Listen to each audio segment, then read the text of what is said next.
को हम उस आनंद को शब्दों से कह नहीं सकते हैं। इसलिए भगवान ठीक ही है, ऐसा कौन सा कार्य है जो आपके प्रसाद से सफल ना हो।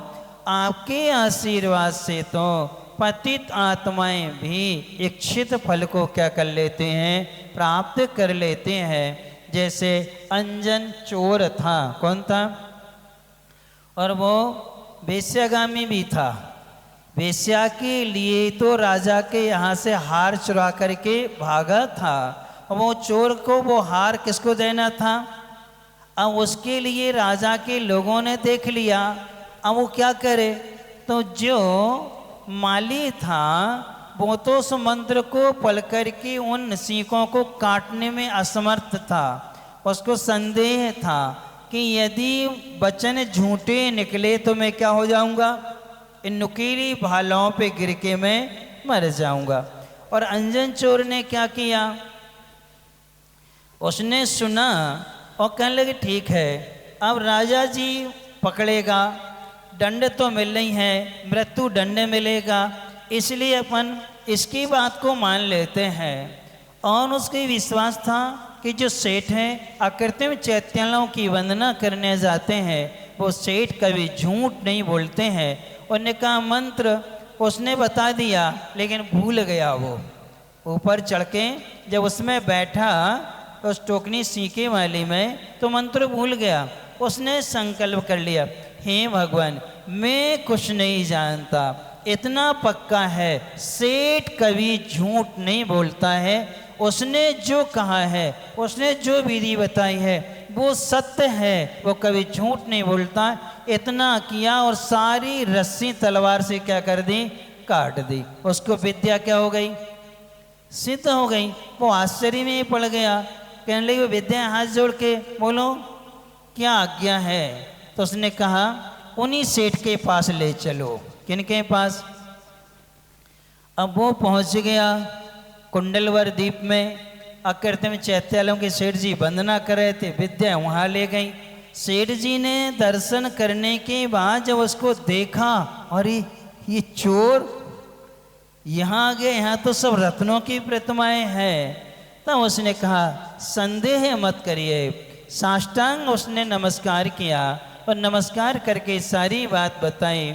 तब सेठ जी से वही चोर स्वयं कहता है कि जिस मंत्र के प्रभाव से मुझे विद्या और इतने सुंदर जिनबिंबी का दर्शन करने मिला है, यदि हमारे लिए कोई ऐसा उपाय बताओ कि हम इन जैसे बन जाएं। क्या बन जाएं, इन जैसे बन जाएं। तो सेठ जी उसको मुनि महाराज के पास ले गए। महाराज ने उपदेश दिया, उसने दीक्षा ले ली और मुनि बन करके इतना ध्यान किया, उसी भाव में मोक्ष चला गया। कहाँ चला गया, केवल ज्ञान प्राप्त करके कहाँ चले गए हो, सिद्ध परमेष्ठी बने। और अपन क्या कहते हैं उसको, अभी भी अपन कहते चोर। जबकि उसने क्या किया, अपने मन को बदल लिया। तो ये है कि अपने लिए भी जिन्ने स्थायी सुख को प्राप्त कर लिया है, किसको, स्थायी सुख को प्राप्त कर लिया है, जिस सुख का कभी अभाव नहीं होना है, ऐसे अनंत छायक सुख को प्राप्त करने वालों का ध्यान करना है। क्या करना है, ध्यान करते करते इतनी तन्मयता होना चाहिए, इतनी तन्मयता होना चाहिए कि जो भगवान का स्वरूप है वही स्वरूप मेरा है। ऐसे तन्मयता से जो आनंद आता है वो शब्दों से कहा नहीं जाता है। हम लोग सामयिक में बैठते हैं, कभी कभी एक बार की तो खड़े होके भी करते हैं। उस समय जब ध्यान में लीन हो जाते हैं, चिंतन करते करते इतने खो जाते हैं, मालूम ही नहीं चलता है कि कितने टाइम हो गया है। लेकिन अभ्यास के कारण से 2 घंटे बाद देखते हैं कि पैरों में अब क्या हो रहा है, थोड़ा सा लगने लगा है। तो फिर देखते घड़ी में, हाँ अभी 10 मिनट और बाकी है, तो फिर 10 मिनट में और कर लेंगे। तो फिर 2:15 बजे क्या हो जाएंगे, अब 2:15 घंटे हो गए तो क्या हो जाते हैं, फिर बैठ जाते हैं। कहने का मतलब ये है जब हम तन्मय होते हैं उस समय हमें कुछ भी याद नहीं रहती है। और वो जो हमारी तृप्ति है, जो ध्यान के वो क्षण होते हैं, उन क्षणों को शब्दों से कहा नहीं जा सकता है। इसलिए ऐसे लोग जो हैं, ऐसे भगवान का आशीर्वाद लेंगे तो क्या उनके इच्छित फल नहीं मिलेंगे? क्या उनके आशीर्वाद से पतित आत्माएं भी क्या बनती हैं? जैसे मुनि महाराज के संपर्क में आया, वहाँ माली से नमोकार मंत्र मिला, सेठ जी से मिले, सेठ जी ने मुनि महाराज से मिला दिया। मुनि महाराज के प्रभाव से पतित्वात्मा क्या बन गई? पावन बन गई, वो सिद्ध परमात्मा बन गए। कौन? सप्त व्यसन में लीन रहने वाला, वो भी जैन था, अच्छे घराने का था, राजा का बेटा था, लेकिन संगति के कारण क्या था? वो बिगड़ गया था। तो बचपन के संस्कार जाते नहीं है, इसलिए अपने लिए ध्यान अवश्य करना चाहिए। इसके लिए कहा है अरहंत परमेष्टि संपूर्ण कसायों से रहित हैं। कौन? अरहंत परमेष्टि संपूर्ण कसायों से रहित हैं। संपूर्ण मोहिनी कर्म का 12वें गुण स्थान में क्षीण मोह है, यानी संपूर्ण कसाय से क्या है? रहित हैं। तो जब हम उनका ध्यान करें तो ध्यान करते समय आपको हम 3 विकल्प दे रहे हैं, एक दिन के लिए दे रहे हैं। एक दिन हम उनका ध्यान करते हैं, हम क्या शीघ्र कसाय नहीं करेंगे। क्या नहीं करेंगे? शीघ्र कसाय नहीं करेंगे, तीव्र कसाय नहीं करेंगे और दीर्घ कसाय नहीं करेंगे। यानी एक दिन के लिए हम शीघ्र कसाय का, तीव्र कसाय का और दीर्घ कसाय का क्या करते हैं? त्याग करते हैं। कर सकते हो क्या? एक दिन के लिए हम उन अरहंत ने संपूर्ण मोहिनी कर्म का क्या किया है? नाश किया है। हम ऐसे भगवान का ध्यान करना चाह रहे हैं तो कम से कम रोज अभ्यास करें। हम एक दिन के लिए शीघ्र कसाय, यानी छोटी छोटी बातों पर हम गुस्सा नहीं करेंगे, क्योंकि छोटी छोटी बातें जो होती हैं उन्हें हम इग्नोर कर सकते हैं, क्योंकि इच्छा क्षण भर की होती है, लेकिन उसकी पूर्ति नहीं होने से जो क्षण भर की कसाएं होती हैं वो हमें भाव को क्या बना देती है? दुखी बना देती है। इसलिए हमें क्षणिक जो गुस्सा के कारण उनका क्या करना चाहिए? त्याग करना चाहिए। ये तो कौन सी है? शीघ्र कसाय। फिर तीव्र कसाय। तीव्र कसाय कैसी होती है? तीव्र कसाय में मरने मारने के भाव होते हैं। किसमें? तीव्र कसाय में। तो हम इतना संकल्प करें कि हम कभी आत्महत्या करेंगे नहीं और किसी को आत्महत्या करने में निमित्त नहीं बनेंगे। हम ये पूरी कोशिश करेंगे हम अपने आचरण से कभी किसी को गुस्सा नहीं दिलाएंगे, किसी के मान में निमित्त नहीं बनेंगे, किसी की मायाचार में निमित्त नहीं बनेंगे, किसी के लोभ में हम क्या नहीं बनेंगे? निमित्त नहीं बनेंगे। ये जब हम साधना करेंगे तो हमारी तीव्र कसाई भी मिट सकती है। फिर दीर्घ कसाय। कौन सी कसाय? दीर्घ कसाय। दीर्घ कसाय क्या कहलाती है? दीर्घ कसाय वह कसाय होती है कि ठीक है अभी नहीं, हम आगे देखेंगे, अभी तो कुछ नहीं लेकिन हम आगे जरूर देखेंगे। जो बदले की भावना होती है, अभी ठीक है तुम्हारे दिन हैं, हमारे भी दिन आएंगे, हम तुम्हें क्या करेंगे? देख लेंगे। कौन सी कसाय है? दीर्घ कसाय कहलाती है। ये दीर्घ कसाय हमें नरक आयु तक का बंद कराने वाली होती है। इसलिए अरहंत पद वह पद है जिन्होंने शीघ्र, तीव्र, दीर्घ तीनों कसायों को क्या कर दिया है? आज जीवन त्याग किया है। तो कम से कम हम एक दिन के लिए त्याग कर लें। किसको? कौन सी कसाय? चारों कसाय, क्रोध, मान, माया और लोभ, चारों का हमें क्या करना चाहिए? त्याग करना चाहिए। तब तन्मयता कहलाती है। भारत एक खोज। पंडित जवाहरलाल नेहरू जी के 17 भाग हैं, 17 वॉल्यूम है। अच्छा साहित्य है। जब हमने उसको पढ़ा तो उसके 6वें भाग में बहुत अच्छे संस्मरण दिया है कि विनोबा जी ने जैन धर्म से बहुत प्रभावित थे और वो वर्णी जी से भी प्रभावित थे, आचार्य शांति सागर जी से भी प्रभावित थे, एक रायचंद जी भी हैं उनसे भी प्रभावित हुए थे और जैन धर्म पर उनको अटूट विश्वास था।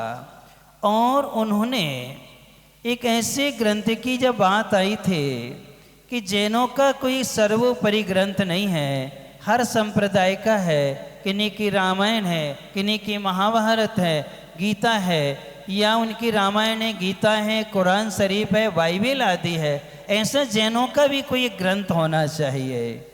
जब ये बात आई तो समण सुत्त की रचना करी, किसकी? जैनेन्द्र वर्णी बहुत अच्छे साधक हुए हैं, उन्होंने क्षुल्लक जैनेन्द्र वर्णी ने समण सुत्त ग्रंथ बनाया, जो अपने जैन ग्रंथ थे सारे ग्रंथों की कुछ कुछ गाथाएं लेकर के उन्हें समण सुत्त की रचना की, जिसका अर्थ श्रवण सूत्र। आचार्य महाराज ने उसका पद्यानुवाद किया, जिसका नाम दिया जैन गीता।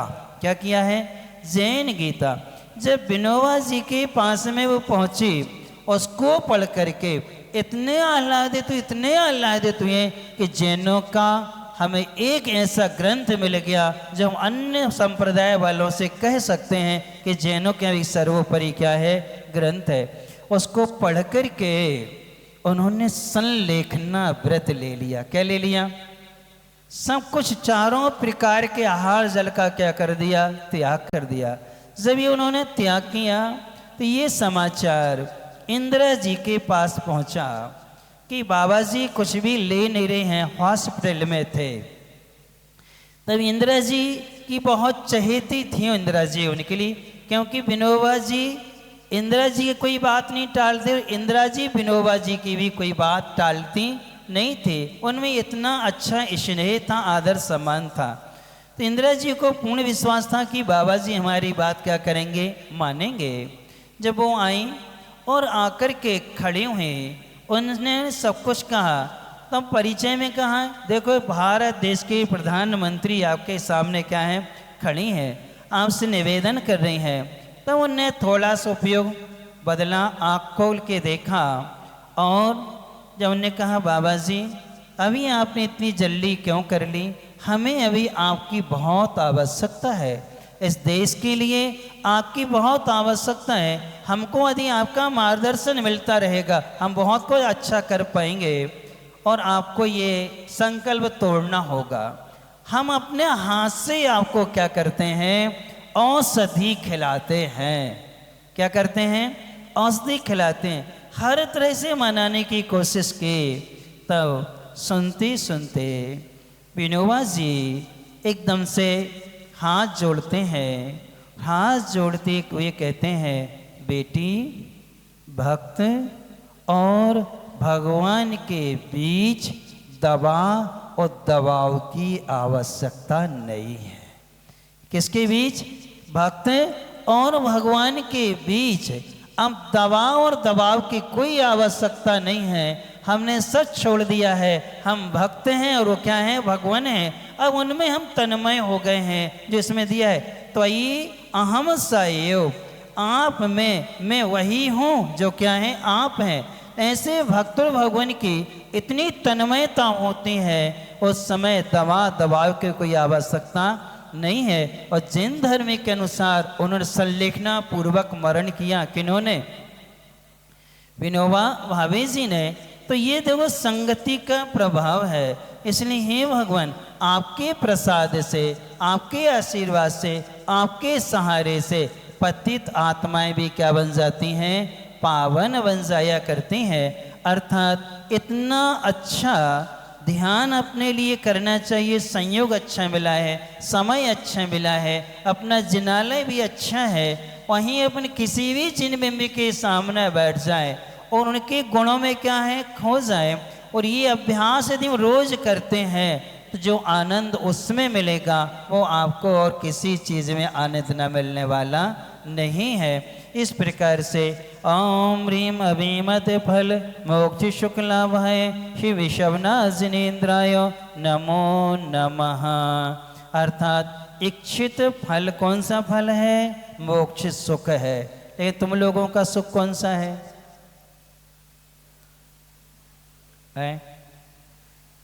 तुम लोगों का इच्छित सुख हमें पता है क्या है? बस कैमरा सामने आ जाए इनका, यानी जितना शौक फोटो का तुम लोगों को है इतना शौक हमने कहीं नहीं देखा।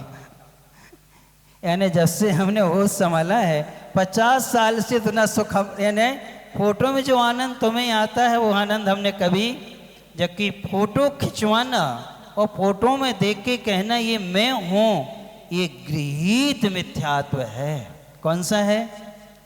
यहाँ कहते हैं ना देहे जीव को एक गिने बहिरात्म तत्व।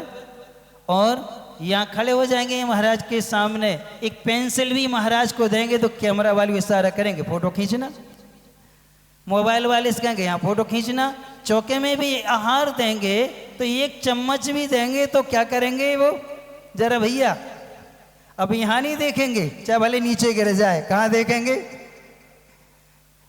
तो ये क्या है? ये तन्मयता है क्या? ये अभिलक्षित फल है क्या? ये नहीं है। इस देह का तो हमें क्या करना है? त्याग करना है। ये हमारी देह जो है कैसी है? आदर के योग्य नहीं है। जब तक इसमें व्रत नहीं आएंगे तब तक ये आदर के योग्य नहीं बनती है। इसलिए अपन सबको इच्छित फल यदि कोई है तो वह मोक्ष फल है। उसको पाने के लिए ही भगवान हमें आपका आशीर्वाद चाहिए। और आप लोग काय का आशीर्वाद मांगते हो हमसे? सही में यहाँ इतने दिन हो गए, यानी कि यहाँ रहते रहते 87 दिन हो गए। हाँ, वो घंटे भी हो गए, हम तो मिनट भी बता देंगे। इतने दिनों में एक भी श्रावक नहीं मिला हमारे लिए जिसने ये कहा हो महाराज जी 2 प्रतिमाओं के व्रत हम कैसे पालन करें, हम कैसे व्रती श्रावक बने, हम कैसे घर में रह करके पाप कर्म से बचें, हम कैसे दुख से बचें, हम कैसे गृहस्थी से निकल करके आत्म सुख को क्या कर सकें, पा सकें, हम कैसे सीता जी जैसे द्रौपदी जैसी संलेखना करके स्त्री वेद का हम कैसे कर सकते हैं। जा तो कोई ने नहीं पूछी आज तक। बस जगत महाराज जी ये को आशीर्वाद दे दो, इसका आशीर्वाद दे दो, उसकी परीक्षा है, उसकी नौकरी है, उसका विवाह होना है, उनकी दुकान खुलना है, उनकी गाड़ी आना है, उनका व्यापार, इसका क्या दे दो।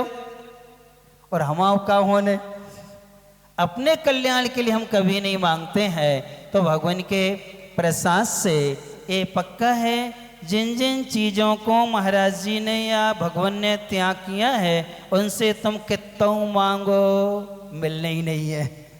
हाँ, उनने जो जो पाया है उनके पास जो है तुम वो मांगोगे तो क्या हो जाएगा, अवश्य मिल जाएगा।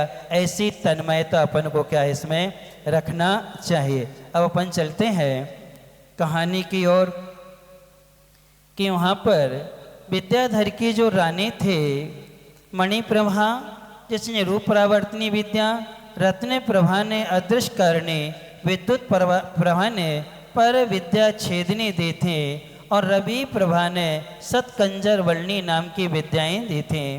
उन्हें विद्याओं का विमल सुर सुंदरी ने प्रयोग किया और प्रयोग करके अपने सील को भी सुरक्षित रखा और धागे के बंधन या धागे के रिश्ते कभी भी टूट जाते हैं, कभी भी बिखर जाते हैं, लेकिन बगैर धागों के, बगैर बंधन के, आत्मीयता से, गुणों के प्रति अनुराग से जो संबंध बनता है वह कभी टूटता नहीं है और हर समय उपकार की भावना को लिए रहता है।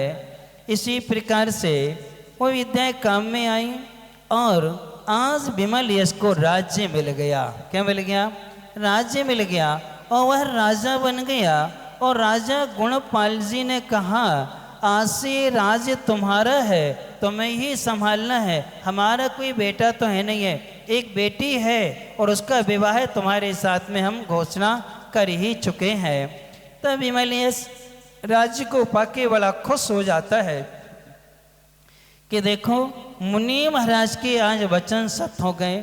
यक्षी द्वीप में नमोकार मंत्र के प्रभाव से जो नरभक्षी यक्ष था वो धर्मात्मा पितातुल्य बन गया था। और रत्नजटी विद्याधर के नगर में जब मैंने मुनि महाराज को आहार दिया था, आहारचर्या कराई थे, उस समय महाराज ने कहा था तुम्हें तुम्हारा पति शीघ्र मिल जाएगा और तुम्हें राज्य भी मिलेगा, तुम्हारे सारे मनोरथ क्या होंगे, पूर्ण होंगे।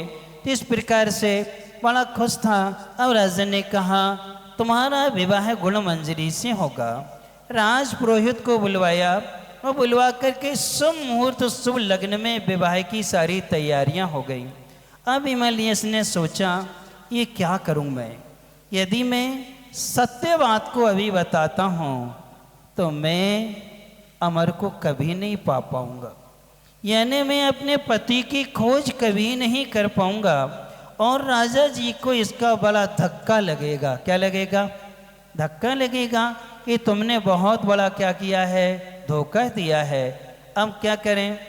सोच लेता है जहाँ आपस में विश्वास होता है वहाँ पर कोई भी कार्य कठिन नहीं होता है। विमलेश ने संकल्प किया है कि चलो राज आज्ञा हुई है, यदि विवाह होता है मैं विवाह जरूर करूँगा, लेकिन मैं तो स्त्री हूँ, ये कब तक छल चलेगा।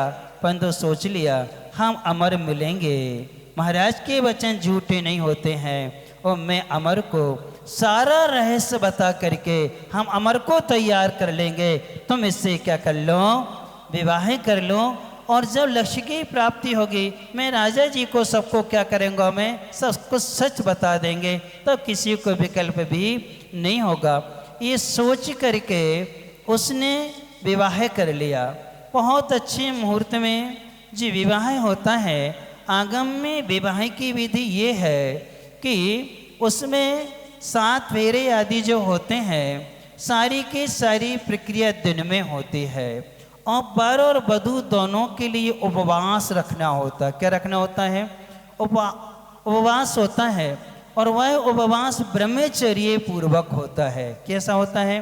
ब्रह्मचर्य पूर्वक। भले विवाह हो रहा है लेकिन ब्रह्मचर्य पूर्वक क्या होता है? उपवास हो जाए, चक्रवर्ती विवाह कहते हैं, अभी लोग करने लगे हैं। पूज्य आचार्य ज्ञान सागर जी महाराज ने जैन विवाह पद्धति नाम की पुस्तक लिखी थी, जो पंडित भूरामल जी थे उस समय उन्होंने क्या लिखी? जैन विवाह पद्धति, जैनों का विवाह कैसे होना चाहिए, सारा तरीका उसमें दिया है। सांगानेर के बहुत से विद्वान उस विधि से यह विवाह कराने लगे हैं और अब चक्रवर्ती विवाह क्या हैं, होने लगे हैं। तो वही विवाह विमल यश ने किया। वहाँ गुणमंजरी का भी उपवास था, विमल यश का भी उपवास था, दोनों का विवाह हुआ और दोनों ने जोड़े से मिलकर के महानुष्ठान पूर्वक शांतिनाथ भगवान का विधान किया। विधान करने के बाद में 3 दिन तीर्थ यात्रा का नियम होता है। कितने दिन? 3 दिन तक तीर्थ यात्रा करते हैं। विमल यश और गुणमंजरी ये दोनों मिलकर के तीर्थ वंदना के लिए जाते हैं। तीर्थ वंदना पूरी संपन्न करके आते हैं, आपस में बैठ कर के चर्चा करते हैं। चर्चा करते हुए गुणमंजरी ने विमल यश का हाथ पकड़ना चाहा। किसने? अब वैवाहिक संबंध तो बन ही गए हैं, अब कोई दिक्कत नहीं, बैठे थे, अकेले थे कक्ष में। उन्होंने राग के वशीभूत होकर के विमल यश का हाथ पे ऐसे हाथ रखा। विमल यश समझ गया, उसने हाथ खींच लिया और खींचते हुए कहता है देखो मैंने इस नगर में जब मैं आया था तब मैंने संकल्प किया था गुरु से कि मैं 6 माह का ब्रह्मचर्य व्रत का पालन करूंगा। इसलिए ये तो राजा जी की आज्ञा थी और आज्ञा के कारण से मैंने विवाह संपन्न कर लिया है, लेकिन ये तो अपनी एक दूसरे की अंतरंग के भाव है और शरीर के प्रति आकर्षण विवाह नहीं कहलाता है। गुणों के प्रति आकर्षण होना एक दूसरे की जिम्मेदारी को समझना, अच्छे से वहन करना विवाह कहलाता है। साता वेदनी कर्म के उदय में एक दूसरे की जिम्मेदारी का अच्छे से वहन करना सो क्या है, विवाह है। ये परिभाषा विमलेश ने कहा, एक गुरुकुल में हमारे गुरु ने हमें कहती शिक्षा दी थी। गुणमंजरी बहुत समझदार थे, तत्काल हाथ जोड़ करके कहा, कुमार मुझे क्षमा करें, जैसी आपकी प्रतिज्ञा वैसी मेरी प्रतिज्ञा। हम कभी भी आपके लिए बात नहीं करेंगे, जितने समय तक आप व्रत पालन करेंगे उतने समय तक मेरा भी क्या रहेगा, व्रत रहेगा। इस प्रकार से दोनों के बीच में अच्छे से भाई बहन जैसे रहते हैं। कैसे? विवाहित हैं लेकिन भाई बहन जैसे हैं, लेकिन हैं बहने बहने। वो तो पुरुष भेष में हैं, इसलिए अपने यहाँ कहा गया है ब्रह्मचर्य व्रत का पालन करने वालों के लिए चेतन अचेतन स्त्री का भी त्याग कराते हैं। अचेतन फोटो आदि भी क्या नहीं करना चाहिए, पुरुष वर्ग को महिला वर्ग की और महिला वर्ग को पुरुष वर्ग की नहीं होना चाहिए। और बाकी आज के समय में महिलाओं के पर्स में पुरुष वर्ग की ही फोटो निकलेंगी। जितने भी हीरो आदि हैं, खिलाड़ी आदि हैं, वो आदर्श बनते हैं आप लोगों के। और पुरुष वर्ग के पर्स आदि में उनके पास जब भी निकलेंगी फोटो तो किन की निकलेंगी, हीरोइनों की निकलेंगी, जो क्या है, अब तुम्हारा आदर्श क्या है। इसलिए आचार्य जी का एक बहुत अच्छा सूत्र है जो आचार्य जी ने 2015 में कैमरे वालों को डांटते हुए कहा था, तस्वीर उनकी रखना चाहिए जो तुम्हारी तासीर और तकदीर बदल दे। क्या? तस्वीर उनकी रखना चाहिए जो तुम्हारी तासीर और तकदीर बदल दे। तासीर का अर्थ होता है स्वभाव, तासीर का क्या होता है, स्वभाव। तकदीर यानी भाग्य, कर्म। यानी हम ऐसे महापुरुषों की तस्वीर रखें जो हमारे आदर्श बने, जिनको देख कर के हमारे भीतर क्या हो, उन गुणों को पाने का क्या है, भाव बने। सुख और शांति की हमें क्या हो, एक अच्छी अनुभूति हो, उनकी तस्वीर अपन को रखना चाहिए। शेष कहानी डैश डैश डैश आगे मालूम चलेगा कि ये बड़ी विचित्रता है। एक दूसरे में विश्वास, एक ने द्वेष के वशीभूत छोड़ा है, एक राग के वशीभूत अपने पति को पाने की क्या है, लालसा में है, और वो सब कुछ उनको पाने के लिए अच्छे से सहन कर रहे हैं और पाते भी जा रहे हैं। ये सब अपन को आगे जानने को मिलेगा कि आगे क्या होगा। आज के नियम का पालन कौन कौन ने किया? क्या नियम था? अच्छा, बाकी सब ने बासा खाया है? और जो बासा खाएंगे तो कहाँ जाएंगे? बहुत अच्छी पोस्ट मिलती है बासा खाने वालों के लिए, PIG की पोस्ट मिलती है। किसकी? PIG मतलब पिग, पिग यानी सुअर। आपके यहाँ बहुत हैं, हम लोग जाते हैं खूब घूमने मिलते हैं। अब चाहे काले बनो चाहे सफेद बनो, बनोगे तो क्या खाने वाले? बासा भोजन। अवक्ष्य भोजन करने से त्रियंच गति में हमें गंदे त्रियंचों की पर्याय में क्या होता है, जन्म होता है। इसलिए पर्व के दिनों में तो कम से कम क्या नहीं करना चाहिए, शाश्वत पर्व हैं, अष्टमी चतुर्दशी, देव लोग भी छोड़ के नंदीश्वर जाते हैं और तुम लोग है क्या करते हो।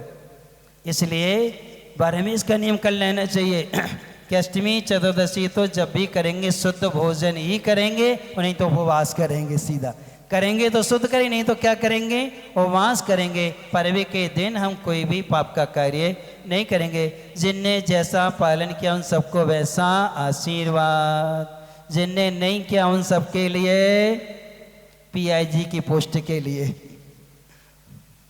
है ना। और क्या, जब जा ही रहे तो आशीर्वाद से जाओ ना वहाँ। अब कल के लिए हम चाहिए कि नहीं, पालन तो करोगे नहीं, कच्चा की बक्का।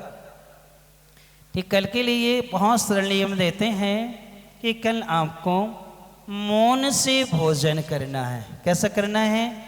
मौन से भोजन करना है। और जैसा मिले सो अब जानी खाने के बाद शिकायत करने लगो।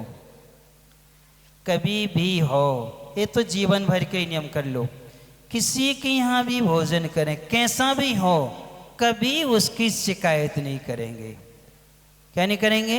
कभी भी शिकायत नहीं करेंगे। जैसा मिला है हमारे भाग्य था, नहीं मिलने से उसने जैसा दिया है उसमें हम क्या हैं, संतोष रखेंगे। रोज रोज अच्छा खाते हैं, एक दिन थोड़ा सा मिल भी जाए तो क्या फर्क पड़ता है। लेकिन अपन क्या करते हैं, जाते तो बड़ी शौक से हैं खाने, और जब वापस आते हैं कैसा था, अरे यार सब अच्छा था मगर फलानी चीज आपने क्या किया,